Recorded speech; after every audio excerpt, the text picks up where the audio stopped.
So today we're going to be continuing to take a look at a scenario where civilization starts over. We are now on to episode 38 of the series, and in the last episode we saw the Cold War start to turn hot. China officially joined in on the Cold War, and we saw the tripolar system officially come into effect. We also saw China start to develop their own nuclear weapons, which is something that we'll look at more in this episode. We saw Russia create its own pact/alliance concerning a lot of these Central Asian countries, and is aimed at kind of deterring the old empire in the square team. We saw an economical alliance form over here in West Africa between the West African country, the Orange, and the Lime country over here. We saw a little bit of stuff happen over here in the south. Oh yeah, we also saw the Russians make their first nuke, and the old empire increase their stockpile. In this episode, it's going to get a little crazier. So if you do enjoy it, make sure to leave a like on it and subscribe to the channel if you're new. All of the support is greatly appreciated.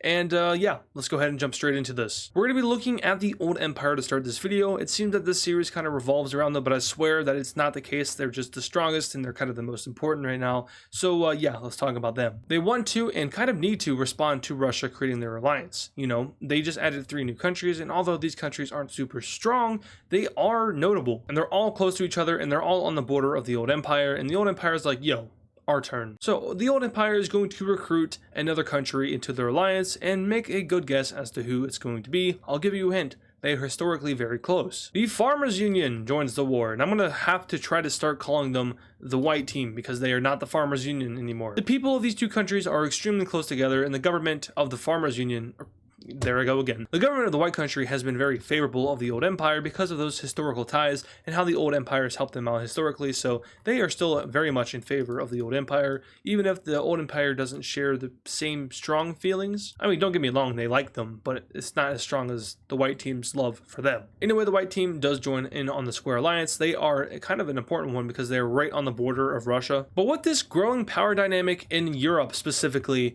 some of these other European countries are a little bit worried, and they feel like they might have to start choosing sides before they get invaded. They don't want to seem hostile towards, you know, the number 1 or number 3 power in the world. So we're going to look at the Purple Team first. They fought alongside the old empire in World War II and were allowed to take a lot of land because of that. They also are, you know, they're not on any terms with the White Team, but they're kind of chill with each other, you know, like mutual respect. So the Purple Team will go ahead and declare their support for the old empire. This does not mean they're joining their alliance. They're just in the sphere of influence of the old empire, and therefore are going to go ahead and kind of like double down on that and say, yo, we kind of like these guys a little bit more than you. And the Purple Team isn't the only country doing this, because the old empire's influence is once again very large, and it reaches all the way over here into Africa, where the African Union previously split. We have the Mediterranean African country and the Western African country. These two do not like each other at all. But we do know that this one is friendly with the old empire, and they will declare their side, saying, hey, we are aligned with the old empire. We're not going to join the Square Team in any way or anything, because we don't want to get drawn into a war should one ever happen, but we like these guys. And their enemy, which is of course the West African country, will be like, no, screw you, we like the Russians. So now the sphere of influences are definitely overlapping. It's a little bit different. I drew this in the last episode. I'm going to show it to you again. But here are their 2 spheres as of now. The old empire also has influence over Norway, of course, but this is what the old empire looks like. And now that these two have declared their sides, Russia's influence now kind of spills over into this area. The West African country is aligned with them. So yes, further issues. We'll of course touch up more on that as the series progresses, but it's not written down in my notes for this video. But now that these alliances are growing and their spheres of influences are overlapping, Russia realizes that they need to produce more nuclear weapons to deter the old empire. First of all, if you look at the nuclear map real quick, the old empire has 5 nukes in their arsenal. Brown Team has 1. Russia has 1. We know this. Russia wants to create more. They want to, first of all, they want to get on equal ground with the old empire. If they have 5 nukes, we need to have 5 nukes as well. Should a nuclear war ever happen, you know, we are going to drop our 1 nuclear bomb on their capital city, but they're going to drop their 5 nuclear bombs, 1 on our capital city, and then 4 on our, you know, our 4 most populated cities, whatever those are. So we need to catch up with them, and we need to make this equal so the Brown Team? The Russians will start to mass produce nuclear weapons, aiming at around the 5 range, but they might go a little bit over that. Additionally, the Brown Team has, we already know, has been creating more nuclear weapons. Their nuclear research program is a lot slower than these two, and that's due to the technological disadvantages that they have. You know, losing a lot of their land in World War II. So they're a little bit slower, but they still are developing those bombs, and they are going to try to get up to par with these two. So we're going to skip ahead a little bit because the world right now is kind of just watching the Cold War.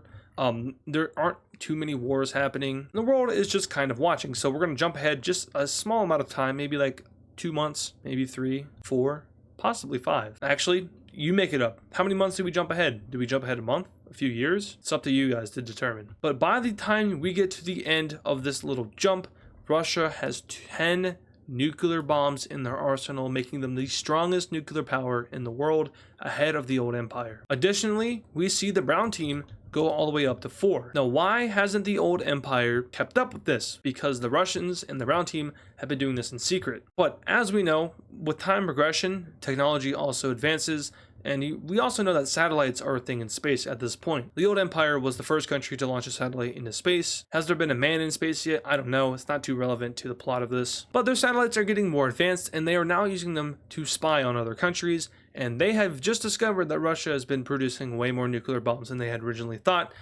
They thought that they were trying to get on equal grounds with them originally, like, hey, they're going to make 4 more bombs in their arsenal, whatever, we'll be equal, it's fine.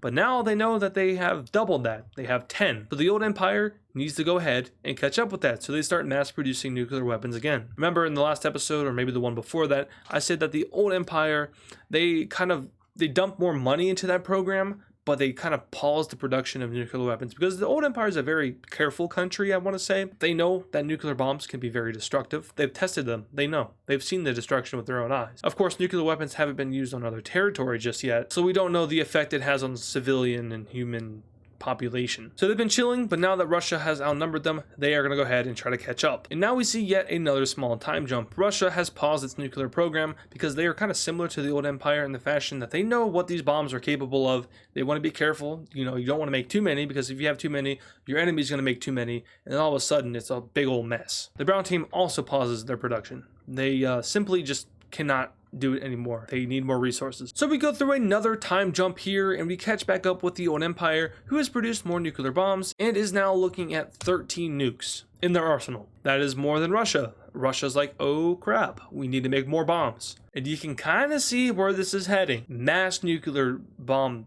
production. I said mass before, and when I say mass in this context, I mean like hundreds of nukes. But we're not there just yet. But Russia sees this now, and we're done with the time jump stuff. It's been like maybe a year or two in my context, but in your context, it of course can be different because this is your guys' series. But it's been a few years, and the old empire just finished off with their 13 bombs, and Russia is mad about it. They, of course, are going to start producing again, but now they want to kind of flex their muscles a little bit and kind of deter the old empire from making any more nukes after they, of course, catch up to them. So what are the Russians going to do? Well, they are going to do something very interesting. They're going to declare war on this cyan country over here, which, by the way, is in their sphere of influence. Kind of a douchey thing to do, don't get me wrong. And their justification for doing this is they need more resources. The same thing that the old empire said. So the old empire cannot say anything about Russia doing this because they did the exact same thing in Central Asia. But after they invade them a little bit, they stop. And this is kind of confusing for the world. Remember, the world is,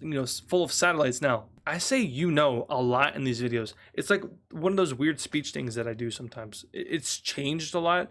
I used to say like other things repetitively a lot, but now it's and it's weird because you guys don't know. Sometimes you don't know what I'm talking about. I'm trying to stop, I swear. But like I said, the Russians are going to go ahead and they're going to invade, and they're going to slowly stop. The whole world sees this because of satellites, and they're kind of confused as to why Russia just stopped. But all of a sudden, there's a flash in the sky, and a nuclear bomb is dropped on one of the major cities of the Cyan team. This is the first nuclear bomb ever used in war, and this city is devastated, and it is completely wiped off of the map. All of the people living there were not given a warning that this nuke was coming. In World War II, in real life, the US did drop pamphlets over Nagasaki and Hiroshima, letting people know that the nuke was coming. Russia did not do this here. It's a humanitarian crisis, and the whole international community is devastated by what Russia just did to this country. Like I said, the city is wiped off the map completely, and everybody there is dead. The Cyan country will cry out for help. Nobody's going to come to their help though, because Russia just showed that they are willing to use their nuclear weapons in war. Of course, in doing so, they have to go down. They now have 9 nuclear weapons in their arsenal, but that, as we know, is going to increase soon. But the Cyan country is going to surrender over to Russia, and in a peace deal, they get fully annexed. No. And in a peace deal, they get fully annexed. Russia just expanded its territory in a very bad way. They showed that they are willing to and capable of using their nuclear weapons in war, and this very much troubles the old empire, and of course the brown team as well, because now they know what exactly these nuclear bombs do to people, what they do to cities, and how they affect countries. So now we have a green dot on the map showing the radiation zone. But like I said, the international community is just terrified now of the capability of nuclear bombs, and everybody knows what they can do now. And does this stop the arms race between the old empire and the Russians? No, it does not. In fact, it might even make it worse. Both the old empire and the Chinese, not together, this is not like a joint declaration, but they will both call out the Russians, saying that was a horrible thing to do. What is wrong with you? And the Russians will just brush it off as whatever. This worsens relations between the square and the cross teams, as well as the cross team and the circle team, which by the way isn't a military alliance, it's an economical alliance, but these guys are all very close. But with Russia's nuclear development, some countries in its influence are very worried, because Russia just invaded a country in their influence. You guys might be next. So out of fear, kind of similar to what Romania did in World War II, they joined the Axis because they didn't want to get killed by Russia, even though they ended up getting killed by Russia anyway. But out of fear for their life, we have the brown team joining up with the cross alliance, and the blue team is kind of being pushed to do so as well. But they're going to chill out for a little bit. But I need to talk about some kind of very interesting dynamic that's happening over here. Remember, Central Asia used to be very hostile with each other. There's a lot of hate in this region, but because of the emergence of the Cold War, that hate has gone away and instead has been deflected and directed at the old empire. Russia has presented itself as kind of like a protectorate of this area, and they're like, you know, chill out on each other because I'll just protect you from the old empire. The old empire is going to get you eventually. So how about you just stop hating each other, hate them instead, and let me protect you. That's kind of what's happening here. Sure, there might be still like some hostility between them in terms of politics, but when it comes to the grand scheme of things and the outlook on the international world, it's a lot more peaceful. The old empire does not like this because they can no longer take advantage of such hate. But now we are going to shift our focus to the Western Hemisphere and take a look at North America, because now we have another proxy war starting up. We've already had one proxy war. It really wasn't a proxy war. It was kind of like a shallow proxy war between the African Union. But now we're having a real proxy war over here in America, specifically in Mexico. As you guys probably remember, or maybe you don't, I'm going to remind you anyway, there was a militant group that broke away from Texas and kind of became like a rogue terrorist state. I might have said that they weren't doing terroristic things before, but now they are, and I can't tell you why. They hate Mexico because of course, the war. They hate their own government because they abandoned them, and they have been doing really bad things to the yellow team. They've been targeting politicians, trying to do assassination attempts, some of which have been successful. They've been blowing up buildings, they've been killing civilians. It's not good, and the yellow team is struggling immensely to stop them. This has gotten so bad that it's starting to spill over into the red team, and this group is no longer just targeting the yellow team, they're targeting everybody because it's just become their nature. This terroristic group is pulling off operations in the red team now, and it's causing ruckus in the international community, and these countries are crying out for help. They need to get this group out, but they're just not strong enough to do it themselves because these guys are being foreignly funded by an anonymous country. And I'll let you guys theorize about that, but I'm not going to tell you who it is, and you probably will never know who it is. But eventually some countries will come to their help, specifically the square team. They're going to come to the aid of the Mexican country, the yellow one. The square team will send peacekeeping forces to the yellow team in order to protect them. They're going to try their best to help them, and eventually they do start pushing back this militant group, although terroristic attacks are getting worse. And in fact, these guys are starting to go international. Whoever's funding them is very strong, obviously. And some terroristic attacks are happening in Texas now, which of course was the host country of these guys. They're happening all the way into Central America and South America, and something even happens over here in the old empire, which is part of the reason they joined in. Eventually, though, the square team's help starts to diminish, and this group starts to push back. The peacekeeping forces are kind of useless because they're not actual military forces.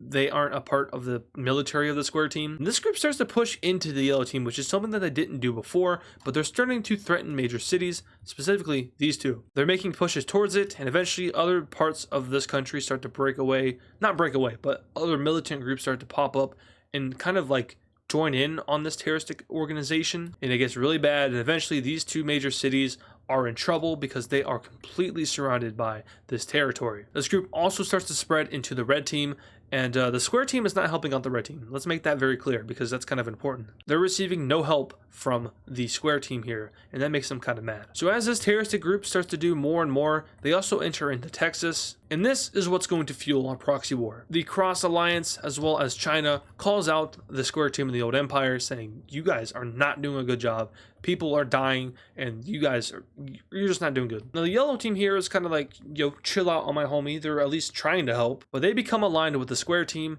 and this is where things are going to hit the fan, because the Red Team is going to get assistance from China. China will also send their forces / peacekeeping forces in order to try to kick out this militant group. So we have the Square Team here, and we have China here. Texas, where are they going to get help from? Well, they're going to get help from Russia, of course. Russia starts to send their peacekeeping forces to Texas, and now we have very bad infringement, because the Texas country is successful in kicking out the militant groups. However, they continue into the territory of the Yellow Team, and the Yellow Team is not happy about this, because remember, these two do not like each other.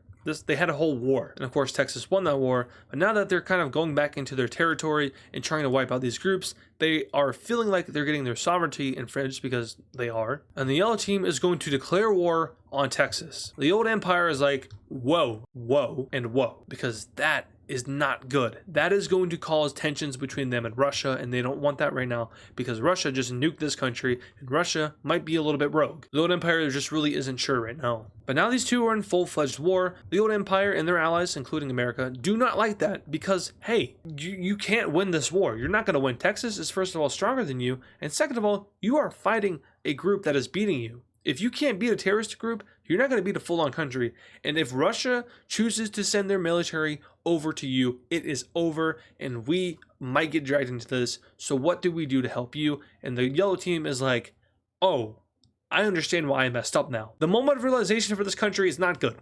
They're going to learn a hard lesson. Texas starts to send their troops in almost immediately, kind of like they were waiting for this. And it's all going dandy, you know, they're just fighting a war against each other while also kicking terrorist ass. Based. But it gets really bad when the peacekeeping forces of the Square Team get killed by the Texans, and now the Square Team is required to respond. Our forces just got killed in foreign territory. We have to get involved in this war now. We have to send our forces there to stop Texas from infringing on our troops anymore and to protect the Yellow Team from them. So now the Square Team is directly involved in this proxy war, and I'm sure Russia will respond by sending their forces over to Texas. Now, as for China, what are they going to do? They're going to do the exact same thing, and they're going to invade into this terrorist territory and then also invade into the Yellow Team's territory. So now it's kind of like, hey, China's infringing on our territory and our troops. Now, they haven't killed any peacekeeping troops, but this will officially sever ties between them and China. The Old Empire and China, they didn't have relations before, but now they're going towards the hostile area. We know that the Old Empire and Russia became hostile recently. Now Old Empire and China are hostile because China is infringing on their troops. So this proxy war is getting a little out of hand, and as China tries to get rid of this terrorist group, it only makes it worse, because now this group is becoming more and more popular, because these foreign invaders here, the governments are allowing them to be here. And when I say foreign invaders, I mean the peacekeeping troops / the personnel from the three strongest countries. The people of Mexico, including the yellow one and the red one, are not happy about this. So these terroristic groups become stronger and they become more apparent, and it's getting worse. The terrorist group achieves victory in capturing one of the Yellow Team's cities, and the same thing is said down here in the Red Country as one falls. Now they are becoming stronger and stronger as the people of this territory start to rise up and support this terrorist group. That is not a good thing. And when your people start, supporting terrorist groups over their own government, you did something wrong. And war breaks out between the Red Country and the Yellow Country as well, so now this whole thing is just going completely a mess. And kind of like what the Texans did to the Mexicans, the Southern Mexicans are going to do much of the same. They are just going to start obliterating the Yellow Team, and eventually they meet up with Texan territory, not before killing a few Square Team personnel. It gets worse. They also just killed Texan personnel. So now the Red Team and the Texas team are at war. These three countries are all in a three-way war. Each and every one of them are at war with each other. So Mexico is becoming a mess. There are 4 fronts here, the terrorists in the 3 sovereign countries, and the Yellow Team is getting it worse out of all of them. First of all, though, the Red Team, along with the Chinese, are successful in taking over a lot of this central area, recapturing the Yellow Team's major city, and wiping out any terrorist group in this area. That's cool and all. They also wipe out the Texan troops in this area. Texas is mad about that. So Texas will blitz around the Yellow Team's coast, going straight towards the Red Team, team and invading into their territory, which they just stole from the yellow team, but getting closer to their actual province territory. Alright, cool. What's the yellow team doing? Well, they've completely given up on the eastern front and are focusing in on the western front, where they are actually beating back the Texans. Remember, they are now receiving troops from the square team. Alright, cool. They capture a major city. That's all dandy and all, and they've retaken a lot of their claims in this area. Oh, but Texas is spearheading towards your capital city. That is stopped, though. It stops because the square team stops them. Their troops are here now. There are now active Russian troops, active old Imperial troops, and active Chinese troops in these territories. They are all fighting against each other. However, it is important to note that these three countries are not at war with each other. There is no direct conflict on their borders. They are fighting overseas in foreign territory / foreign land. I told you this was going to get crazy, and I told you that it was going to hit the fan. It has hit the fan.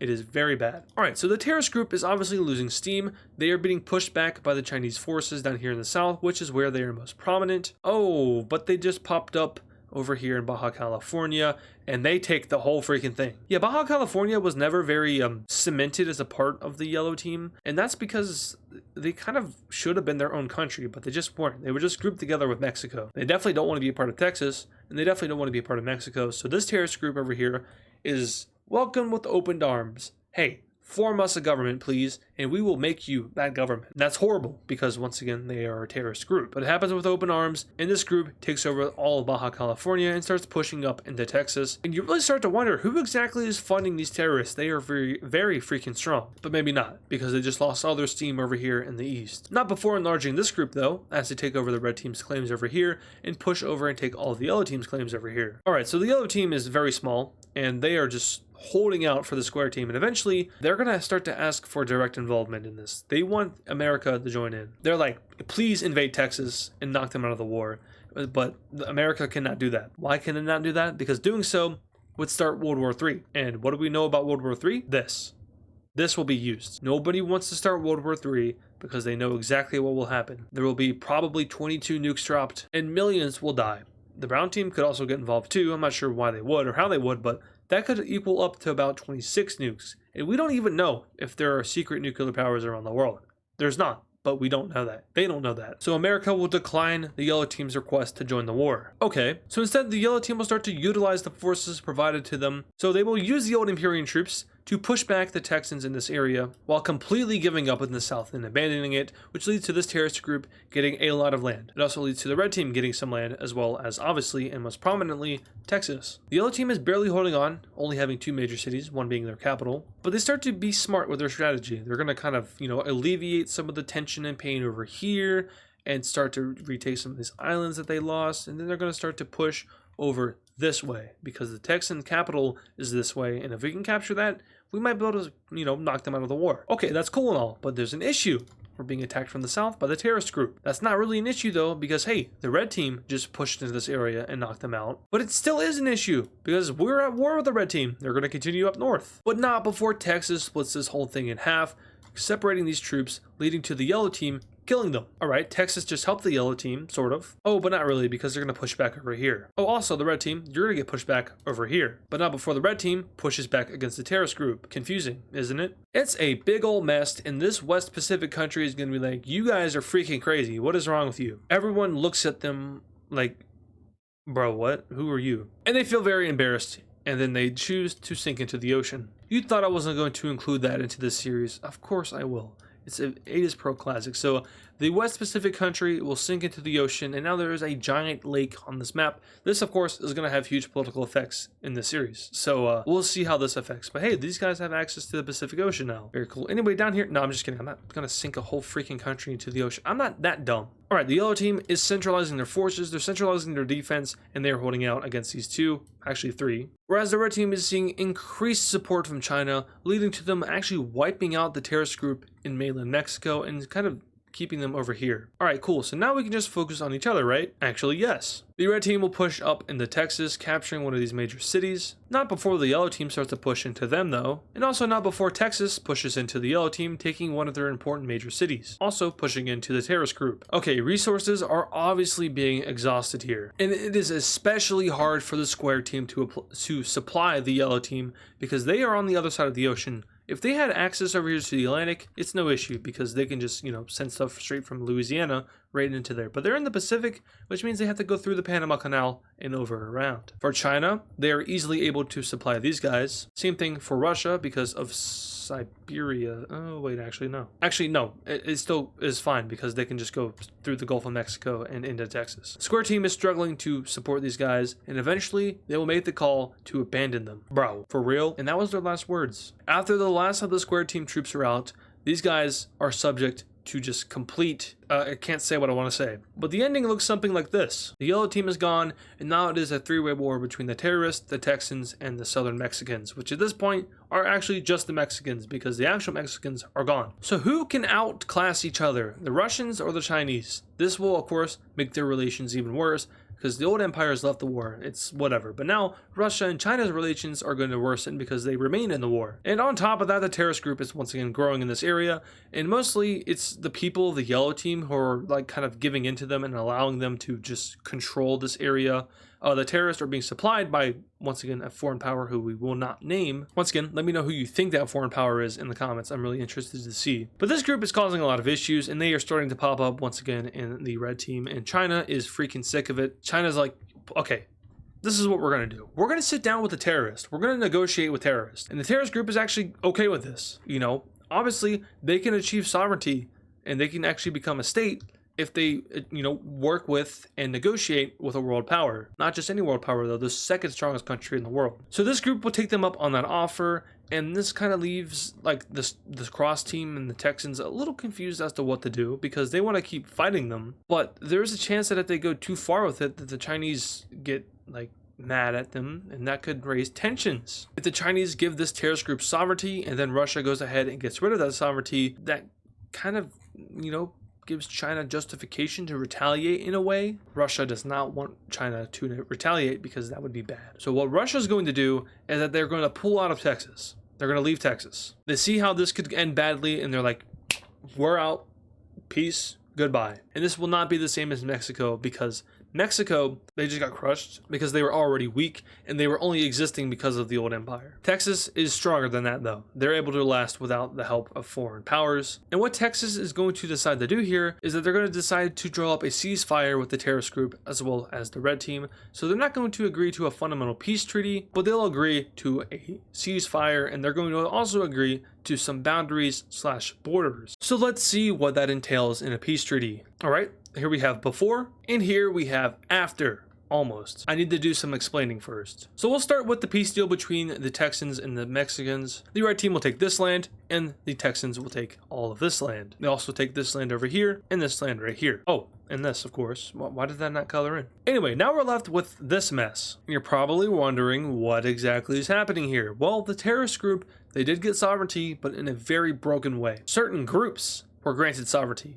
not the whole state as a whole. So it's very weird, kind of, these little exclaves and enclaves everywhere. But this group will take control of the capital city of the former Mexican country, and that's pretty huge because that's a lot of population that they just had. They'll also take over all of Baja California, this land from the Texas country, and then of course, like I said, all of the little enclaves over here, as well as the territory that they've been holding on to for a very long time now. This is it. This is what the ceasefire entails. A complete mess in Mexico. And this region will continue to heat up and get hostile with each other, specifically at this point right here. This vantage point right here could start a world war. In fact, that might be what starts it. Just kidding. I actually don't have any plans for World War III just yet. We're not there. And I don't know when we'll be there. And I don't even know if this Cold War will lead to World War III, but yeah, I just don't know. I don't have it planned out that far yet. Let me know what you think. Maybe I'll use your input. Wink, wink. Anyway, following the end of this proxy war, we have a few obvious moves happening. First of all, Texas joins in on the Cross Alliance. This is huge because this is another border that the two enemies share. The Square team and the Cross team. They now border each other in America. And oh, this is so much worse than it looks because remember, America and Texas hate each other. They fought a war against each other. Texas used to be part of America, then they broke away and they kicked America's ass, and America is salty about it. Actually, America got jumped, but still, they're mad about it. But these guys joining the Cross team is very important, and well, I think it's pretty obvious what happens here. Mexico will join in on the Circle Alliance, which is the Chinese alliance, but What do you notice here? What do you notice about this circle? It's yellow. China just officially converted its economical alliance into a military alliance. It was already kind of low-key a military alliance. Now it's official. It's a military alliance. The red team and the orange team are both okay with it, but guess who's not okay with it? Australia. They're not okay with it. They're going to attempt to leave the Circle Alliance, and China's like, you cannot do that. Part of the deal was that you stay in our alliance, and China's mad about it. But they're not going to do anything about it because it's not huge enough for them to do anything. You know, it's whatever at the end of the day. They're not going to send troops down here to invade this country because what do they get out of that? This country will peacefully exit the Circle Alliance because they don't want any of this smoke. They are safe over here in Australia, and they do not want to get drawn in to whatever is brewing in Asia. So they leave, and they were replaced by Mexico. Now, what do you notice here? 1, 2, and 3 different alliances. Tripolar system, extremely dangerous. It's the worst kind of system. But yeah, we have one final event in this video because it's getting kind of long and I need to go to bed because I haven't slept a lot and I'm not going to be getting a lot of sleep, but it's worth a shot. Guess who just produced their first nuclear weapon? China did. And the world finds out about this because of satellite, and the world is like, bro, you said that you were not gonna, and China's like, yeah, I know. And their allies are like, bro, and they're like, yeah, I know, but hey, welcome to the tripolar system. We need to be ready. China becomes a nuclear power, and they are now officially a superpower. They were already sort of a superpower, just kind of like a sidestep of it because they didn't have nuclear bombs. A true superpower has nuclear bombs, and they weren't a true superpower. They were just kind of like a low-key superpower. Now that they have nuclear bombs, they are truly a superpower, meaning that there are 3 superpowers in this world, making that tripolar system even worse. It gets even worse. It's bad. It's very hot right now. These guys, they're not super close to going to war with each other, but it could happen at the snap of a finger. And even if, like, you know, the cross team and the square team went to war, China would get drawn into it because it would be impossible not to. So yeah, there's 27 nuclear bombs in the world right now. That's fun. That's not enough to, you know, get rid of humanity, but we can only imagine what this is going to look like. But do we know that all 13 of these nukes are in square team territory? Like, could they be in Norway? Anyway, thank you guys so much for watching this video. If you did enjoy it, make sure to leave a like on it, subscribe to the channel. If you're new, leave a comment with your input, because if I haven't made it clear enough already, your guys' input is what makes this series what it is. So thank you guys so much for watching, and I'll see you all in the next video. And of course, thank you to all the super fans. This includes Terminator, Xalens, Georgie Badev, Deathlord 182, ABXI, Pablo Sigma Cat, Death Strider X, Hammertoad 45, CTG on YT, Poland Country Ball, Nevada Garbage Trucks, and DW Cool Dude. Once again, thank you guys.